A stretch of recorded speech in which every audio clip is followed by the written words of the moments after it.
ఏపీలో కూటమి ప్రభుత్వం ప్రతిపక్ష వైఎస్ఆర్సీపీ నాయకులను సోషల్ మీడియా కార్యకర్తలను లక్ష్యంగా చేసుకొని అక్రమ కేసులతో వేధిస్తోందని మాజీ మంత్రి అంబటి రాంబాబు తీవ్ర స్థాయిలో విమర్శించారు. పోలీస్ యంత్రాంగాన్ని ప్రభుత్వం తన రాజకీయ అవసరాలకు వాడుకుంటోందని ఆయన మండిపడ్డారు. శుక్రవారం నంద్యాల మాజీ ఎమ్మెల్యే శిల్పా రవిచంద్ర కిషోర్ రెడ్డి గృహంలో ఏర్పాటు చేసిన మీడియా సమావేశంలో ఆంధ్రప్రదేశ్ రాజకీయాల్లో ప్రస్తుత పరిస్థితులు, ప్రభుత్వం అనుసరిస్తున్న తీరుపై మాజీ మంత్రి అంబటి రాంబాబు చేసిన విమర్శలు సంచలనంగా మారాయి. మాజీ మంత్రి అంబటి రాంబాబు మాట్లాడుతూ, జనవరి 31న జరిగిన ఒక ఘటనపై తనపై ఏకంగా 32 కేసులు నమోదు చేశారని, తాజాగా పులివెందుల, వేంపల్లిలో మరికొన్ని కేసులు పెట్టారని అంబటి తెలిపారు. వైసీపీ మీడియా ఇన్ఛార్జి పూడి శ్రీహరి విషయంలో కోర్టు బెయిల్ ఇచ్చినా మళ్లీ ఇతర ప్రాంతాల్లో అరెస్టులు చూపిస్తూ మానసిక హింసకు గురి చేస్తున్నారని ఆరోపించారు. ప్రభుత్వాలు శాశ్వతం కాదు. పోలీసు అధికారులు కొందరు రాజకీయ నాయకులకు అనుకూలంగా వ్యవహరించడం మానుకోవాలి. చట్ట వ్యతిరేక పనులకు పోలీసులను ఉపయోగించడం సరికాదు అని ఆయన పోలీసులను హెచ్చరించారు. భవిష్యత్తులో వైఎస్ఆర్సీపీ అధికారంలోకి వస్తుందని, అప్పుడు చట్టపరమైన పరిణామాలు ఉంటాయని సూచించారు. రాష్ట్రంలో లా అండ్ ఆర్డర్ పూర్తిగా దెబ్బతిన్నదని, జర్నలిస్టులపై దాడులు, హత్యలు జరుగుతున్నా పట్టించుకొని ప్రభుత్వం ప్రతిపక్షాలపై కక్ష సాధింపునకే ప్రాధాన్యత ఇస్తోందని దుయ్యబట్టారు. రాష్ట్రంలో శాంతి భద్రతలు వైఫల్యం చెందాయన్నారు. అనంతరం మాజీ ఎమ్మెల్యే శిల్పా రవిచంద్ర కిషోర్ రెడ్డి మాట్లాడుతూ, కూటమి ప్రభుత్వం క్రెడిట్ చోరీకి పాల్పడుతున్నదని ఆరోపించారు. గత వైసీపీ ప్రభుత్వంలో వైఎస్ జగన్మోహన్ రెడ్డి హయాంలో రాష్ట్రంలో చేసిన అభివృద్ధి పనులు మరియు సంక్షేమ పథకాలు తామే చేశామని చెబుతూ ప్రజలను మభ్యపెడుతున్నారన్నారు. అదాని డేటా సెంటర్ యొక్క పేరు మార్చి గూగుల్ సెంటర్ ప్రారంభిస్తున్నామని చెప్పడం గమనించాలన్నారు.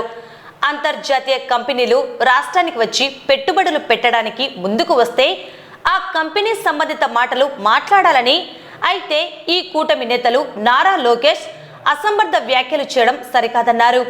కూటమి ప్రభుత్వం అధికారం చేపట్టి 2 సంవత్సరాలు పూర్తయినా ప్రజలకు చేసిన మంచి ఏమీ లేదని, కేవలం వైసీపీ నేతలపై అక్రమ కేసులు పెడుతున్నారని పేర్కొన్నారు. 1వ తేదీ వస్తే అంతా హడావిడి చేస్తూ కెమెరాల మధ్య డ్రామాలు చేస్తున్నారని విమర్శించారు.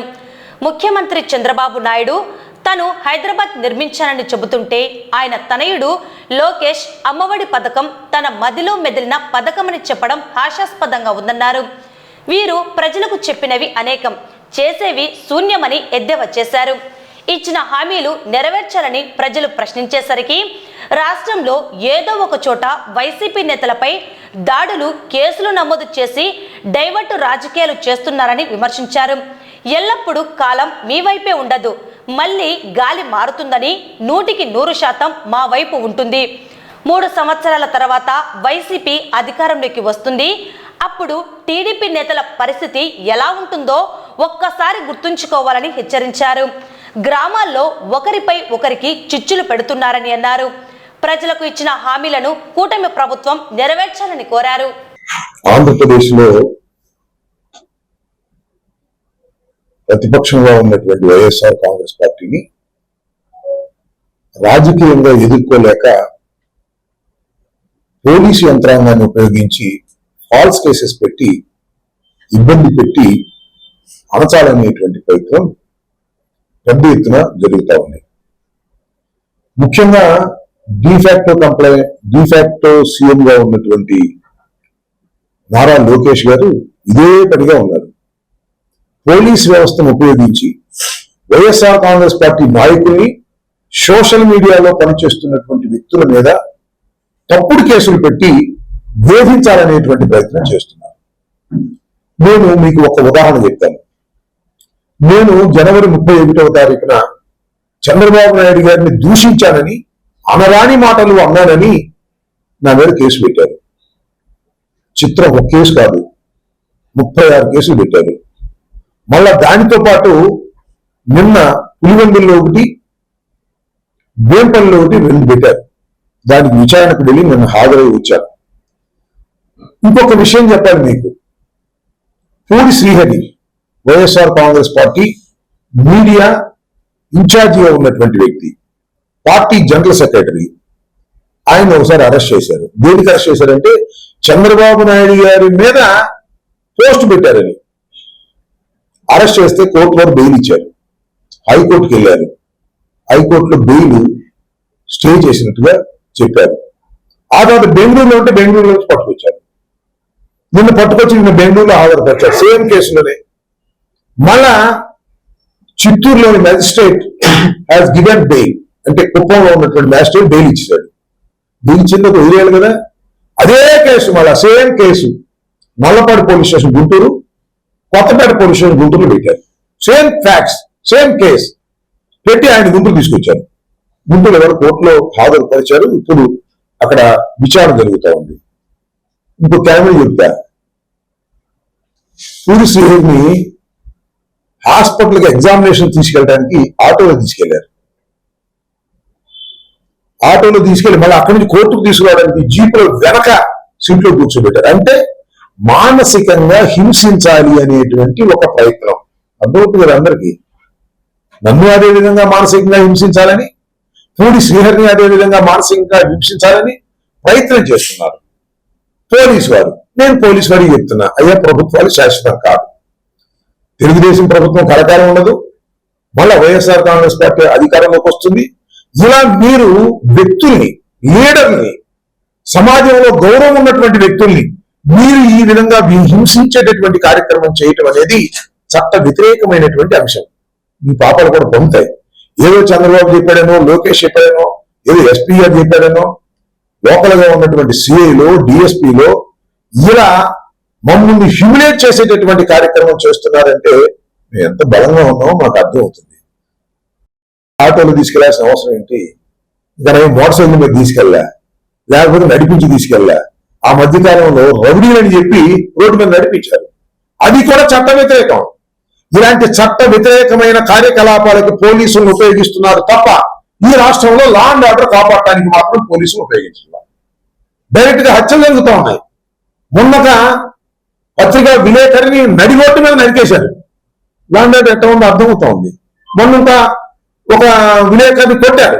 ఇలా విలేకరుల మీద కూడా దాడి చేసే పరిస్థితి వస్తున్నప్పుడు వాటిని ప్రివెంట్ చేయడానికో, అలా దాడి చేసిన వారిని శిక్షించడానికో పోలీసు యంత్రాంగం పనిచేయకపోవడం చాలా దురదృష్టకరమైనటువంటి పరిణామాలు. ఈ పరిణామాలు సమాజానికి మంచిది కాదు. ఇలాంటి పరిణామాల వల్ల సమాజంలో శాంతి భద్రతలు క్షీణించిపోతాయి. క్షీణించటం వల్ల సమాజం చిన్నభిన్నమవుతుంది, గుర్తుపెట్టుకోవాలి. అంతేకాదు పోలీసులు ఇంత అరాచకంగా ప్రవర్తిస్తూ ఉంటారు అనుకోండి, చట్ట వ్యతిరేకంగా ప్రవర్తిస్తారు అనుకోండి, ఎందుకు ఊరుకుంటాం? మేము ఖాళీ ఊరుకుంటామా? పోలీసులు తప్పు చేస్తే పోలీసులు కూడా నిలవేసే పరిస్థితి వస్తుంది. లెక్క చేయాల్సిన అవసరం లేదు. మీ లాఠీ ఇచ్చింది దుండగుల మీద మీరు లాఠీ చార్జ్ చేయడానికి, మీ లాఠీ ఇచ్చింది నేరస్తుల మీద లాఠీ చేయడానికి. అంతేకాని పొలిటీషియన్స్ మీద లాఠీలు విసరాలని, కొట్టాలని, కేసులు పెట్టాలని అనుకుంటే చాలా ప్రమాదం. మీ మీద తిరుగుబాటు చేయాల్సిన పరిస్థితి కూడా వస్తుందనే విషయాన్ని దయచేసి పోలీసు అధికారులు మర్చిపోవద్దని మనవి చేస్తున్నారు. అయిపోయింది ఈ ప్రభుత్వం అధికారంలోకి వచ్చి. ఇవాళ పరిస్థితులు మారుతూ ఉన్నాయి. ప్రభుత్వ వ్యతిరేకత విపరీతంగా పెరుగుతూ ఉంది. పోలీసు యంత్రాంగాన్ని అంతా కూడా వైఎస్ఆర్ కాంగ్రెస్ పార్టీని అణచటం కోసమో, ఇబ్బంది పెట్టడం కోసమో ఉపయోగించే కార్యక్రమంలో నిమగ్నం అయిపోతే పోలీసు యంత్రాంగం నిర్వీర్యం అయిపోతుంది.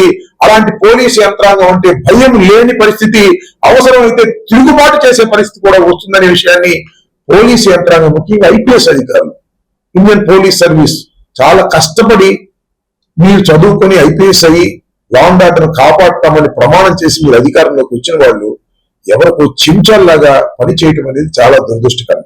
నేను అందరూ ఐపీఎస్ అధికారులను అంటలా, చాలా మంది వెన్నెముకున్నటువంటి అధికారులు ఉన్నారు. కానీ వారు మాత్రం కేవలం ఒక నాన్ ఫోకల్ పోస్ట్ లో పెట్టి, ఈ ఎవరైతే ఏం చెప్తే అది చేస్తారో వాళ్ళందరినీ ఫోకల్ పోస్ట్ లో పెట్టి, మీరు ఈ ప్రభుత్వం, కూటమి ప్రభుత్వం, చంద్రబాబు నాయుడు గారు వైఎస్ఆర్ కాంగ్రెస్ పార్టీని అణచాలని ఉపయోగించుకోవటం అనేది ఒక దుర్మార్గమైన కార్యక్రమం. ఇది కలకాలం కొనసాగదనే విషయాన్ని దయచేసి గమనించాలని కూడా ఈ సందర్భంగా నేను చెప్పదలుచుకున్నాను. నిజంగా చంద్రబాబు నాయుడు గారు, కూటమి ప్రభుత్వం సిగ్గుపడాలి. ఎందుకంటే పెట్రోల్, డీజిల్ ఇవాళ కొద్దిగా దొరుకుతున్నాము. 4-5 రోజులు పెట్రోల్ కోసం, డీజిల్ కోసం సామాన్యుడు బంకుల దగ్గర క్యూ అనే పరిస్థితి ఏర్పడింది. ఎందుకు ఏర్పడింది? ఇది కేవలం చంద్రబాబు నాయుడు గారు చేసిన తప్పిదం. బల్క్ గా కొనుక్కునేటటువంటి వ్యాపారస్తులకు కానీ, కాంట్రాక్టర్లకు కానీ రిటైల్ షాపుల్లో, రిటైల్ బంకుల్లో ఇచ్చే జీవోలు పాస్ చేశారు. ఇది చట్ట వ్యతిరేకమైంది. ఈ కేంద్ర ప్రభుత్వం కూడా ఇమీడియట్ గా దాన్ని మార్చామని చెప్పింది. సిగ్గుపడుతున్నావు లేదా చంద్రబాబు నాయుడు అని అడుగుతా ఉన్నా. అంటే బల్క్ గా బయట కొనుక్కోవడానికి 152 రూపాయలు అవుతుంది. అదే రిటైల్ లాల్లో 95 రూపాయలు అవుతుంది. అంటే కాంట్రాక్టర్లకు లాభం చేకూర్చే విధంగా జీవోలు ఇచ్చేటటువంటి పరిస్థితి దారిపోయాము. ఎన్నికలకు ముందేమో ప్రజలే దేవుళ్ళు, ఎన్నికల తర్వాత కాంట్రాక్టర్లు, డబ్బులు ఉన్న వాళ్ళే దేవుళ్ళు. వాళ్ళకి లబ్ధి చేకూర్చాలనేటువంటి పద్ధతుల్లో జీవోలు అడ్డగోలుగా చట్ట వ్యతిరేకంగా ఇష్యూ చేస్తే కేంద్ర ప్రభుత్వం మొట్టికాయలు పెట్టి ఆ జీవోలు రద్దు చేయమని చెప్తే ఇంకా సిగ్గు లేకపోతే ఎలాగంటున్నా? కేంద్ర ప్రభుత్వం కూడా ఎవరో కాదు, మీతో కలిసి పనిచేస్తున్నటువంటి ప్రభుత్వమే. అలాంటి ప్రభుత్వమే నువ్వు ఇచ్చే జీవోని రద్దు చేసుకోమని చెప్పిందంటే సిగ్గుపడుతున్నావు లేదా చంద్రబాబు నాయుడు గారు అంటున్నా. ఇవాళ పెట్రోల్, డీజిల్ సంక్షోభానికి ప్రధానమైన కారణం నారా చంద్రబాబు నాయుడు గారు దాన్ని బొకాయించి పరిస్థితి చేస్తున్నారు. ఏమంటారంటే పెట్రోల్ సంక్షోభం వచ్చిందని టాక్ రావటం వల్ల అందరూ ముందే పెట్రోల్ బంకుల దగ్గర నిలబడటం వల్ల వచ్చిందంటారు. వచ్చే రావచ్చు, అది ప్రధానమైనది మాత్రం ఇది అనే విషయాన్ని తెల్లవిగా అర్థమైంది. అవినాష్ రెడ్డి గారు వెళ్లి పెట్రోల్ శాఖ దగ్గరికి వెళ్లి మొత్తం జీవోలు కూడా ఇష్యూ చేసినటువంటి సందర్భం పత్రికల్లో మనం చూసాం. నారా చంద్రబాబు నాయుడు గారు, కూటమి ప్రభుత్వం సిగ్గు తెచ్చుకోండి. ఇలాంటి దుర్మార్గమైనటువంటి జీవోలు ఇష్యూ చేసి సామాన్య ప్రజలను ఇబ్బంది పెట్టి కేవలం కాంట్రాక్టర్లు, అమరావతిలో ఉన్న కాంట్రాక్టర్లు లేకపోతే మరొకరికి దోచిపెట్టాలనేటువంటి పరిస్థితిని మీరు తీసుకొస్తున్నారు. ఇది చాలా దుర్మార్గమైన విషయం. అమరావతి కోసం దేన్నైనా సరే త్యాగం చేయాలనే పరిస్థితుల్లోకి మీరు దిగజారిపోయారు. ఆ అమరావతి ఏమో అయ్యేది కాదు, పెట్టేది కాదు. నా జన్మలో అవదు, చంద్రబాబు జన్మలో అవదు, లోకేష్ జన్మలో అవదు.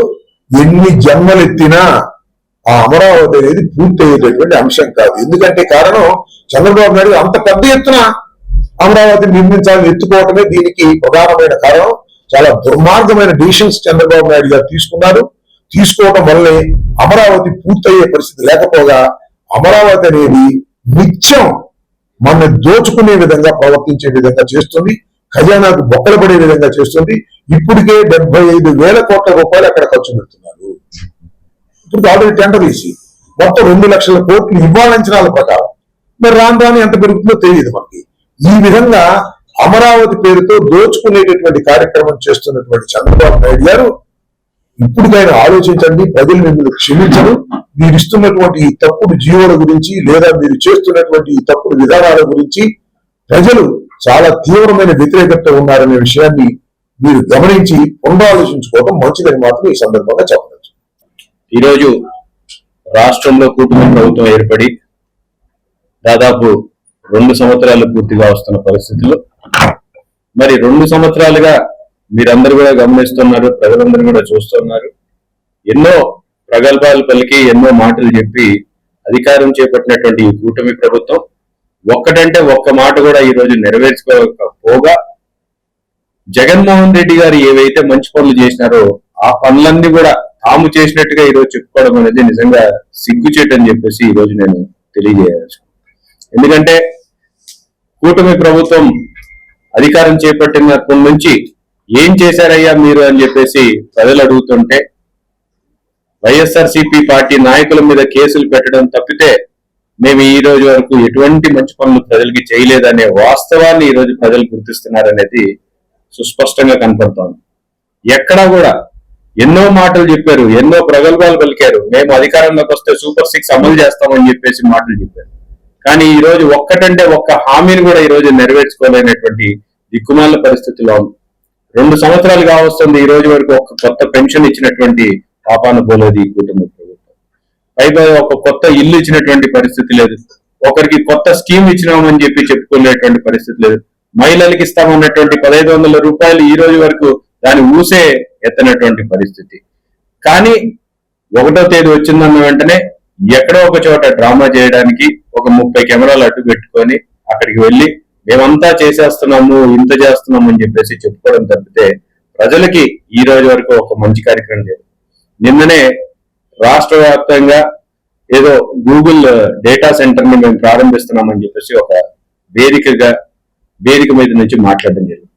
జనరల్ గా అయితే ఒక ప్రజాస్వామ్య దేశంలో ఒక అధికారం చేపట్టినప్పుడు ఒక కంపెనీ, ఇంటర్నేషనల్ కంపెనీ ఒకటి వస్తే అక్కడ మాట్లాడాల్సిన మాటలు ఆ కంపెనీకి సంబంధించిన అంశాలు మాట్లాడాలి, లేకపోతే రాష్ట్రంలో పెట్టుబడులకు పెట్టేటువంటి వాతావరణం ఎలా సృష్టిస్తున్నాం అనే దాని గురించి మాట్లాడాలి, లేకపోతే భవిష్యత్తులో మేము ఏ రకంగా పెట్టుబడిదారులని ఆకర్షిస్తున్నాము, పెట్టుబడిదారులకి ఏమేమి చేస్తాము అని చెప్పేసి అవి చెప్పుకోవాల్సింది పోయి ఆ స్టేజ్ ఎక్కేసి ఏం మాట్లాడినారో నారా లోకేష్ గారు మీరు అందరు కూడా చూశారు. విశాఖపట్నంలో జీ ఉందంటారు. విశాఖపట్నం స్పెల్లింగ్ లో జీ ఎక్కడి నుంచి వచ్చిందో ఎవరికి అర్థం కానటువంటి పరిస్థితి. మరి వైజాగ్ గురించి చెప్పుకోవాలి. గూగుల్ డేటా సెంటర్ వైజాగ్ లో జీతో పాటు ఏ ఉందనేది కూడా ప్రజలు గుర్తించినారు. ఈ రోజు అదాని డేటా సెంటర్ అనేది జగన్మోహన్ రెడ్డి గారు తీసుకొచ్చినారని చెప్పేసి రాష్ట్రంలో ఉన్న ప్రతి ఒక్క ప్రజానికానికి తెలిసినటువంటి అంశం. కానీ అదాని డేటా సెంటర్ ని మేము ఓపెన్ చేస్తున్నాం అని చెప్తే ఎక్కడ జగన్మోహన్ రెడ్డి గారికి క్రెడిట్ వస్తుందో అని చెప్పేసి ఒక దుర్మార్గమైన ఆలోచనతోటి ఈరోజు గూగుల్ అని చెప్పేసి ప్రజలకి చెప్పుకోవాలనుకున్నారు. మీరు కానీ ఎల్లో మీడియాని చూస్తే గూగుల్ ఆంధ్రప్రదేశ్కి వచ్చిందేమో అని చెప్పేసి మనందరం కూడా భ్రమపడేటువంటి పరిస్థితి. కానీ నిన్న చూశారు, సాక్షాత్తుగా వాళ్ళు చేసినటువంటి ఓపెనింగ్ లోనే, వాళ్ళు ఇచ్చినటువంటి యాడ్ లోనే మొదటి పేరు వచ్చేది అదాని. ఎందుకంటే ఇది అదాని డేటా సెంటర్, అదాని వాళ్ళు కడుతున్నటువంటి డేటా సెంటర్, దాని క్లయింట్స్ వచ్చేసి గూగుల్ అండ్ ఎయిర్టెల్. దాన్ని పేరు మార్చి ఈరోజు క్రెడిట్ చోరీ, ఈ మధ్య ఫ్యాషన్ అయిపోయింది క్రెడిట్ చోరీ అని చెప్పేసి వాళ్ళే చెప్పుకుంటారు. ఎటువంటి క్రెడిట్ చోరీ చేస్తున్నారో మనందరం కూడా గమనిస్తాం. అదాని డేటా సెంటర్ క్రెడిట్ చోరీ. అమ్మఒడి అంట లోకేష్ గారి మదిలో నుంచి పుట్టినటువంటి ఐడియా అని చెప్పేసి ఈరోజు మాట్లాడుకుంటున్నారు. మరి గతంలో జగన్మోహన్ రెడ్డి గారికి ఐడియా కూడా లోకేష్ గారు ఇచ్చినారేమో మాకైతే అర్థం కాదు. అంటే ఏదైనా సరే తామే చేశామో, ఎలా అయితే హైదరాబాద్ ని నేనే నిర్మించాను అని చెప్పేసి చంద్రబాబు నాయుడు గారు చెప్పుకుంటారో, ఈ రోజు తన అనయుడు ఒక మెట్టు ఏది జగన్మోహన్ రెడ్డి గారు చేసిన పనులన్నీ కూడా నేనే చేశానని చెప్పి ఈరోజు చెప్పుకునేటువంటి దిక్కుమాల పరిస్థితి ఏర్పడింది. ఎందుకంటే వాళ్ళు చెప్పిన మాటలు అనేకం, చేసే పనులు మాత్రం శూన్యం. కాబట్టి ప్రజలందరూ గమనిస్తున్నారు. ప్రజలు దీన్ని ఎక్కడ ప్రశ్నిస్తారో అని చెప్పేసి ప్రశ్నించాలన్న పరిస్థితి తీసుకొచ్చిన ప్రతిసారి ఎవరో ఒక నాయకుడిని అరెస్ట్ చేస్తారు, ఎవరో ఒకరి మీద కేసులు పెడతారు, లేకపోతే లేనటువంటి అంశాల మీద మాట్లాడతారు. తిరుపతి లడ్డు అని ఒకసారి అంటారు, లేకపోతే ఇప్పుడు మనం ఏమన్నా 30,000 మంది మహిళలు ఎక్కడికి పోయారయ్యా, తీసుకొచ్చారా అని చెప్పేసి ప్రశ్నిస్తే ఇంకొక నాయకుడి మీద కేసు పెడతారు. పొరపాటున సోషల్ మీడియాలో ఒక పోస్ట్ షేర్ చేస్తే వాళ్ళ మీద కేసులు పెడతారు. ఒక్క చోట కాకుండా 30 చోట్ల కేసులు పెట్టేసి వాళ్ళు ఏదో ఈరోజు ఆనందపడుతున్నారు. ఒకటే గుర్తు పెట్టుకోవాలి, ఎల్లప్పుడూ కాలం మీ వైపు ఉండదు, మళ్ళీ గాలి మారుతుంది. 100% 3 సంవత్సరాల తర్వాత గాలి మా వైపు ఉంటుంది. ఒక్కసారి మేము అధికారంలోకి వస్తే ఏ రకంగా ఉంటుందో ఒక్కసారి తెలుగుదేశం నాయకులు అందరినీ కూడా ఆలోచించుకోమని చెప్పి కోరుతున్నాం. ఈ రోజు ఊర్లు ప్రశాంతంగా బతుకుతున్నటువంటి పరిస్థితి నుంచి ఊర్లలో చిచ్చు పెట్టి ఈ రోజు నాయకులందరినీ కూడా ఒకరి మీదకి ఒకరు ఉసిగొల్పేటువంటి పరిస్థితికి తీసుకొచ్చినారు. మరి భవిష్యత్తులో ఇదే రకంగా పోతే చాలా తీవ్రమైన పరిణామాలు ఎదుర్కోవాల్సి వస్తుందని చెప్పేసి కూడా హెచ్చరిస్తూ, మరి ఇప్పటికైనా ప్రజలకి చెప్పినటువంటి మాటలని మీరు హామీలను అమలు చేయాలని చెప్పేసి ఈ రాష్ట్ర ప్రభుత్వాన్ని మేము డిమాండ్ చేస్తాం.